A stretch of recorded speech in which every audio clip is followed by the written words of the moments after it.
हर हर महादेव, श्री शिवाय नमस्तुभ्यम। आप सभी दोस्तों का स्वागत है हमारे चैनल पर। हम इस समय श्रवण कर रहे हैं फाल्गुन मास से जुड़ी हुई पौराणिक कथाओं का, जिसमें हम भगवान श्री विष्णु और भगवान शिव की पूजा आराधना करने और अपने आध्यात्मिक साधना को सशक्त बनाने के लिए ही करते हैं। और हम श्रवण कर रहे हैं भगवान शिव से जुड़ी हुई सुंदर फाल्गुन मास की पौराणिक कथा। तो आज की कथा प्रारंभ करने से पहले आप लोग चैनल पे नए हैं तो सब्सक्राइब कीजिएगा और बेल आइकन को प्रेस कीजिएगा। लोमस ऋषि ने कहा, इस बीच में इंद्र का महान उत्सव देखकर पुत्र शोक से पीड़ित होकर विश्वकर्मा के मन में बड़ा क्रोध आया। वो अत्यंत उग्र तपस्या करने के लिए चले गए। उस तपस्या से संतुष्ट होकर ब्रह्मा जी ने प्रजापति त्वष्टा से कहा, हे सुव्रत, तुम कोई वर मांगो। तब त्वष्टा ने अत्यंत हर्ष और में आकर वरदान मांगते हुए कहा, हे भगवान, मुझे ऐसा पुत्र दीजिए जो देवताओं के लिए भयंकर हो और संपूर्ण देवताओं और इंद्र को भी शीघ्र मार डालने की इच्छा रखता हो। और ब्रह्मा जी ने कहा, तथास्तु। वरदान से तत्काल ही वह एक बड़ा अद्भुत दैत्य प्रकट हुआ जो वृत्त नामक से प्रसिद्ध हुआ। वह असुर प्रतिदिन 100 धनुष यानी कि 400 हाथ बढ़ता था। पूर्व काल में अमृत मंथन के समय देवताओं ने जिन दैत्यों को मार डाला था और शुक्राचार्य ने पुनः जिन्हें जीवित कर दिया था, उनमें से राजा बलि को छोड़कर बाकी सारे दैत्य पाताल से निकलकर वृत्तासुर के पास चले आए। पाताल से आए हुए असुरों को साथ वृत्तासुर ने अकेले ही अपने विशाल शरीर द्वारा संपूर्ण भूमंडल को ढक लिया। ब्रह्मा जी के पास गए। उस समय उससे पीड़ित सभी लोग तुरंत ब्रह्मा जी के पास गए और सारी कथा सुनाई। तब ब्रह्मा जी ने गंधर्वों, मरुदत्त गणों और इंद्र आदि देवताओं से विश्वकर्मा का क्या कहना चाहते हैं यह बताया और सब लोगों का वध करने के लिए अत्यंत तेजस्वी वृत्तासुर को उत्पन्न किया। वह सभी दैत्यों का महान अधीश्वर बन गया। इसलिए तुम लोग ऐसा प्रयत्न करो जिससे तुम्हारे द्वारा मारा जा सके। ब्रह्मा जी का यह वचन सुनकर इंद्र आदि देवताओं ने कहा, हे भगवान, जब हमारे यहाँ इंद्र ब्रह्मा हत्या से मुक्त होकर स्वर्ग के सिंहासन पर बिठाए गए, उस समय हम सब द्वारा एक न एक करके योग्य कार्य हो गया, जिसका दुष्परिणाम से पार पाना हमारे लिए कठिन है। और यह भूल हुई थी कि हमारे अज्ञानियों के अनेक प्रकार के अस्त्र शस्त्र महर्षि दधीच जी के आश्रम में रख दिए थे। उन सहस्त्रों शस्त्रों के बिना इस समय हम क्या कर सकते हैं। तत्पश्चात ब्रह्मा जी की आज्ञा से सभी देवता दधीच जी के आश्रम पर गए और उनसे कहने लगे, हे देव, हमने पूर्व काल में जो अस्त्र शस्त्र यहाँ पर रखे थे वो सब हमें वापस दे दीजिए। यह सुनकर दधी ने हंसते हुए कहा, हे देवता गणों, आपके उन अस्त्रों को बहुत काल से यहाँ व्यर्थ रखा हुआ है। उनकी यह बात सुनकर देवता बहुत चिंतित हुए और यहाँ से ब्रह्मा जी के पास जाकर मुनि की कही हुई बातें सुनाने लगे।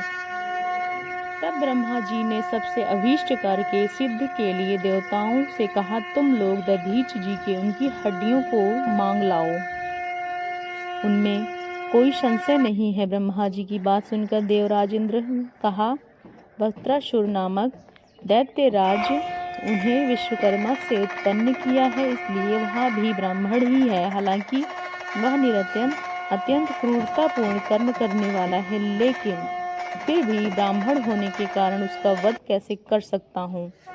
और देवराज, अगर कोई आतताई मारने की इच्छा से आ रहा हो, वह तपस्वी ब्राह्मण ही क्यों ना हो, उसे मार डालने की इच्छा कर लेनी चाहिए। इस प्रकार समझा बुझाकर उन्होंने बोला,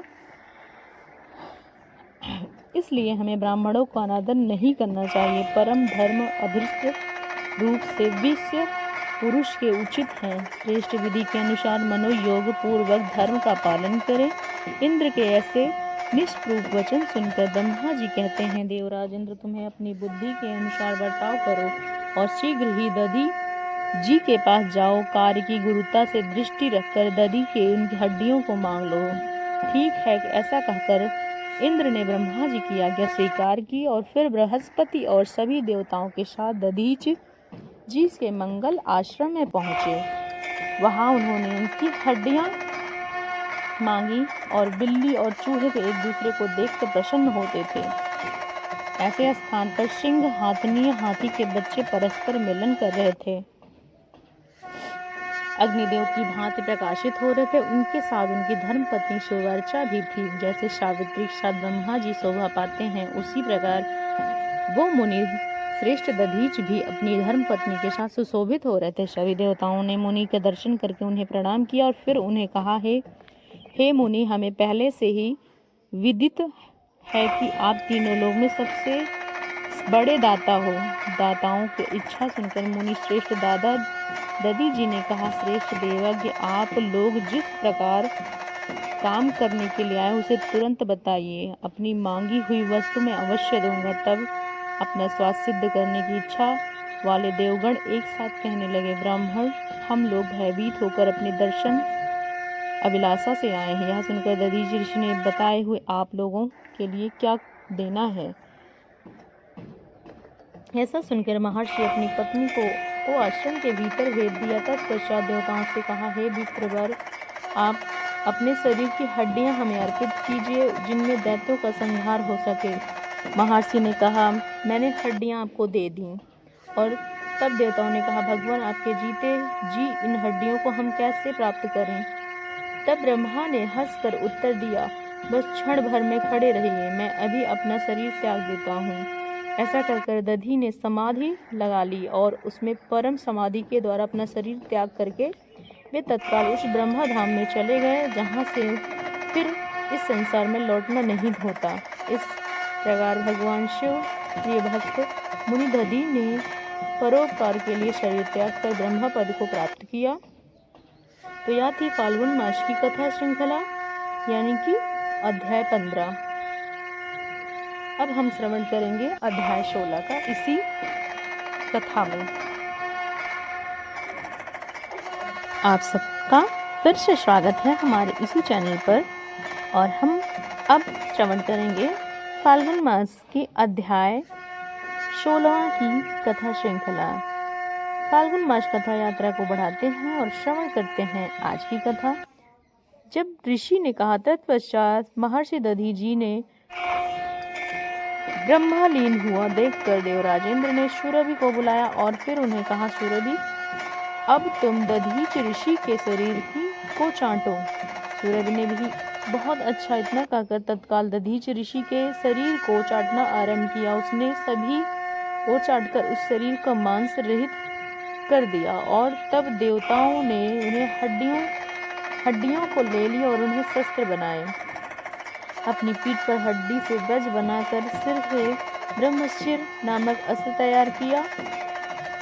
ऋषि के शरीर से जो भी बहुत सारी हड्डियां थी उन्हें भी एक उस समय देवताओं ने ग्रहण कर लिया और इस प्रकार अस्त्र शस्त्र निर्माण करके महान बल पराक्रम से संपन्न देवतागण वत्रसुर को मारने के लिए उद्युत हुए और बड़ी उतावली के साथ स्वर्गलोक को गए।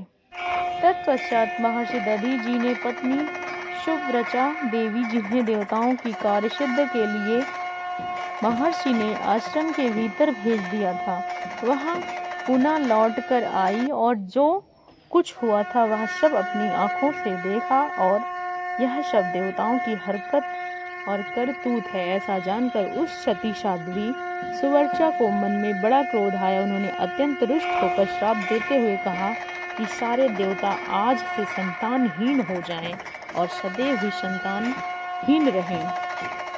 तपोवनी सुवर्चा की इस प्रकार देवताओं को श्राप दे दिया और स्वयं एक पीपल वृक्ष के मूल भाग में बैठकर रोदन करने लगी। उसी समय उनके उदर से महात्मा दधीच जी के पुत्र महातेजस्वी पीपलदाद ऋषि प्रकट हुए। माता सुवर्चा की प्यासी आंखों के पुत्र पीपलदाद की ओर देखती हुई हंसकर कहने लगी, हे महाभाग, तुम दीर्घ काल तक इस वृक्ष के ही समीप रहना। तुम मेरे आशीर्वाद से शीघ्र ही ऋषियों में श्रेष्ठ स्थान प्राप्त करोगे। अपने पुत्र के प्रति ऐसा कहकर साध्वी सुवत्सा श्रेष्ठ समाधि लगाकर अपने पति के पास चली गई और उस प्रकार उन्होंने पति के साथ ही सत्यलोक को प्राप्त किया।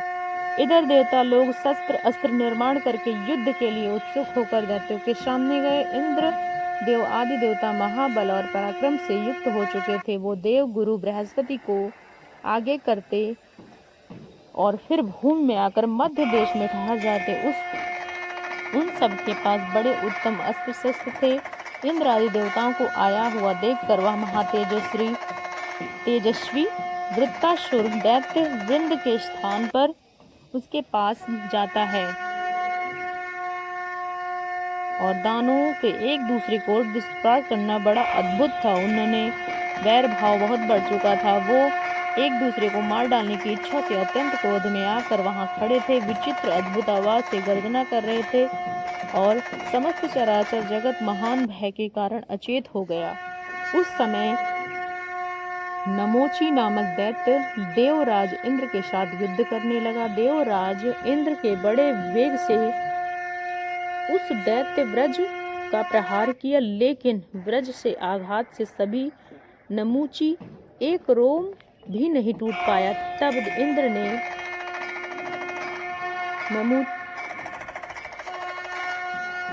ने नमूची पर गदा मारी, लेकिन वह गदा चूर चूर हो गया। देखकर इंद्र ने एक ही बहुत बड़े शूल दैत्य पर प्रहार किया और इस प्रकार नमूची हंसते हुए अपने पार शस्त्रों को देव मारा, लेकिन इंद्र पर प्रहार नहीं किया।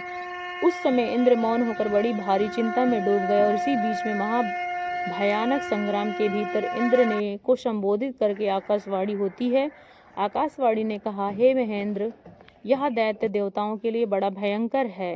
घोर तरकी इसके लिए जल से निकला हुआ फेन ही दुर्लभ शस्त्र है, अतः उसी के द्वारा इसे महान असुर को शीघ्र संहार करो। दूसरे किसी शस्त्र से आघात करने से असुर कभी नहीं मारा जा सकता। इस मंगलमय देवी वाणी को सुनकर अत्यंत पराक्रम वाले इंद्र समुद्र के तट पर गए और फेन प्राप्त करने के लिए प्रयास करने लगे। इंद्र को समुद्र तट पर आया देखकर नमूची क्रोध से मूर्छित हो गया और शूल से आघात करके उसे कटु वचन सुनाने लगा।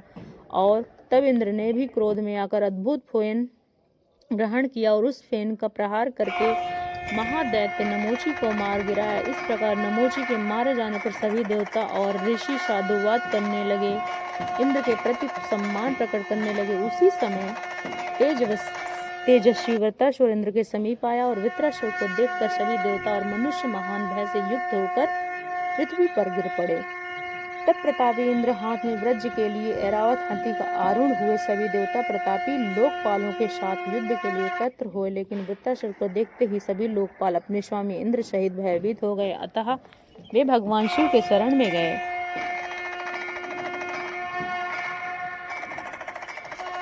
और त्रयोदशी में तो समझना चाहिए कि मुझे किस प्रकार प्राप्त हो। उस दिन प्रदोष काल में सब कामनाओं की सिद्ध करने के लिए रूपधारी भगवान सदाशिव का पूजन करना चाहिए। दोपहर के समय स्नान करके पूजा करें और इस प्रकार उन्होंने समझाया। वह महान फलदायक है, इसलिए विद्वानों इस विभाग के अनुसार शिवलिंग का पूजा करें। जब भगवान शिव की 108 परिक्रमा भी करनी चाहिए। तत्पश्चात 100 नामों की विधि पूर्वक भगवान रुद्र की स्तुति करना चाहिए। इस प्रकार विविध रूप से भगवान शिव का नाम बोलते हुए नमस्कार करना चाहिए। देवगुरु बृहस्पति ने बताई। यह थी फाल्गुन मास की कथा श्रृंखला। आइए हम फाल्गुन मास कथा को आगे बढ़ाते हैं और अध्याय 17 की कथा को श्रवण करते हैं। देवराज इंद्र द्वारा वध कर दिया जाता है और इसी बात का वृत्रासुर आता है। उसे देखकर सभी देवता गण भयभीत हो गए थे। यही हम पिछली कड़ी में श्रवण कर रहे थे और आगे की कथा में हम सुन रहे हैं भगवान शिव को प्रसन्न करने वाले प्रदोष व्रत का पालन करने के लिए प्रेरित करते हैं। इस प्रकार तो चलिए आज की कथा आरंभ करते हैं। प्रदोष के विषय में कथा सुनाते हुए देवगुरु बृहस्पति कहते हैं, एक समय की बात है, राजा चित्ररथ विमान पर बैठकर अनेक प्रकार के दीपों का दर्शन करते हुए भगवान शंकर के निवास स्थान कैलाश पर्वत पर गए। वहां उन्होंने भगवान शंकर के दर्शन किए। वो अपने आधे अंग में पार्वती देवी को बिठाकर शोभा पा रहे थे। कपूर के समान गौरवर्ण कमल नयन भगवान शिव माता पार्वती देवी के साथ देखकर राजा चित्ररथ ने उपहास पूर्वक कहा, अरे शंभु, संसार में जो विषय मनुष्य आदि हैं वो स्त्रियों के वशीभूत रहने वाले हैं। जो दूसरे लोग हैं वो सभी वे तथा हम जैसे अज्ञानी जीव भी जन समुदाय के बीच में संकोच वश स्त्री सेवन नहीं करते। यह सुनकर गिरिराज नंदिनी उमा ने कहा, अरे दुरात्मन, अरे मूर्ख, तूने मेरे साथ बैठे हुए भगवान शिव का उपहास किया है, इसलिए इस कर्म का फल तू शीघ्र ही देखेगा। जो समता युक्त चित्त वाले साधु पुरुषों का उपहास करता है, वो देवता हो या मनुष्य, उसे अधम से आश्रम जाना ही चाहिए। तू देवता और द्विज दोनों ही श्रेणी से बहिष्कृत है। अपने को बड़ा ज्ञानी मानने वाला तुझ अधम को आज मैं दैत्य बना देती हूँ। पार्वती देवी के इस प्रकार श्राप देने पर राजाओं में श्रेष्ठ चित्ररथ सहसा स्वर्ग से नीचे गिर पड़ा। वह इस समय असुरी योनि में आकर वृत्तासुर के नाम से प्रसिद्ध हुआ था। विश्वकर्मा की भारी तपस्या से युक्त होने के कारण उस समय वृत्तासुर अजय बताया जाता है, और इसलिए तुम प्रदोष काल की विधि पूर्वक भगवान शंकर की पूजा करके देवताओं का कार्य सिद्ध करने के लिए महादैत्य वृत्तासुर का वध करो। और गुरु बृहस्पति की बात सुनकर इंद्र ने कहा, भगवान, इस समय मुझे इस प्रदोष व्रत का उद्यापन की विधि बताइए। तब बृहस्पति जी ने कहते हैं, कार्तिक मास में आने पर शनिवार के दिन यदि पूरी त्रयोदशी हो तो वह व्रत सिद्ध के लिए, और आज की तिथि स्वतः प्राप्त है, इसलिए इसमें चांदी या वृषभ बनाना चाहिए। उस वृषभ की पीठ पर सुंदर सिंहासन रखना चाहिए। उस सिंहासन पर उमाकांत भगवान शिव की स्थापना करनी चाहिए। भगवान के 3 नेत्र, 5 मुख और 10 पूजाएं हो। आधे अंग में सती साध्वी पार्वती का निवास हो, और इस प्रकार उमा और महेश्वर की सुवर्ण में प्रतिमा बनवानी चाहिए। उस प्रतिमा को वृषभ की पीठ पर वस्त्र से ढके हुए तांबे के पात्र में स्थापित करके रात्रि में श्रद्धा और विधि के साथ जागरण करना चाहिए। पहले यत्न पूर्वक प्रतिमा का पंचामृत में स्नान कराना चाहिए और फिर एक पूजा मंत्र बोलना चाहिए। दुग्ध से स्नान कराते हुए इस मंत्र का उच्चारण करें और उस प्रकार भगवान की पूजा विधि विधान से करें। अर्थात गाय के दूध में निवास करने वाले देवेश्वर परमेश्वर, मैंने गाय दूध से आपको स्नान कराया है, कृपया इसे स्वीकार करें। अर्घ देते हुए मंत्र का जाप करें और भगवान शंकर, मेरे दिए हुए अर्थ का आप ग्रहण कीजिए और मुझ पर, और पूजा पाठ के बाद भगवान की दीप माला अर्पण करें और ग्रहण करें, आरती उतारें और संतुष्ट करें। भगवान को इसी प्रकार फल, दीप आदि, नैवेद्य, तांबुल आदि सामग्रियां चढ़ाते रहें। भगवान शिव की पूजा करें और रात्रि में यत्न पूर्वक जागरण करें। अपने घर या देवालय में चंदुआ बनाकर अभुत सामग्री को सजाया हुआ एक मंडप बनाएं। गीत के साथ भगवान शिव का पूजन करें और संपूर्ण कार्यों की सिद्धि की अभिलाषा से भगवान शिव को प्रसन्न करें। देवगुरु बृहस्पति ने जो कुछ बताया उसके अनुसार देवराज इंद्र ने सभी विधि का पालन किया और नमूची के मारे जाने पर सब देवता हर्ष और उत्साह से भरे हुए थे। उन्होंने दैत्यों के साथ घोर युद्ध हुआ। देवता को दैत्यों को संहार करने वाले उस घोर संग्राम का अत्यंत भयंकर और मर्यादा उल्लंघन करने वाला युद्ध होने लगा। उसी समय पूर्वोक्त काल में भगवान शिव की आराधना करके इंद्र भी युद्ध में लग गए। उन्होंने देवताओं के साथ वृत्तासुर का पीछा किया और वायु के साथ घूमकर नैरुत साथ अतिंग कोपन लड़ने लगे। इस प्रकार वह दधीच की हड्डियों से बने हुए उत्तम शस्त्र अस्त्र द्वारा असुरों को विदर्ण करने लगे। देवताओं को मार खाकर दैत्य पुनः पराजय को प्राप्त हुए। उन्हें भयभीत देखकर वृत्तासुर ने समझा कि हे वीरों, युद्ध स्वर्ग का द्वार है, इसका त्याग कदापि नहीं करना चाहिए। जिनकी संग्राम में मृत्यु होती है वह परम पद को प्राप्त होते हैं। विद्वान पुरुष जहाँ वही संभव हो संग्राम में मृत्यु अभिलाषा करते हैं। इस प्रकार इसलिए तुम लोगों ने अपने स्वामी का कार्य साधना पूर्णतः तत्पर रहकर युद्ध करना चाहिए। उसके बाद देवराज इंद्र और वृत्तासुर का पुनः से बातचीत हुई। इस प्रकार युद्ध में क्या हुआ वह सुनेंगे हम फाल्गुन मास की इसी कथा श्रृंखला में। और आप लोगों को हमारी कथा कैसी लगी कमेंट बॉक्स में बताइएगा। जय श्री कृष्ण, हर हर महादेव। माता पार्वती और शिव की कृपा आपके जीवन में सदा सदा ही बनी रहे। चैनल पर नए हैं तो सब्सक्राइब करते हुए जाइएगा, बेल आइकन को जरूर से जरूर प्रेस कीजिएगा ताकि आने वाली समस्त अपडेट आप तक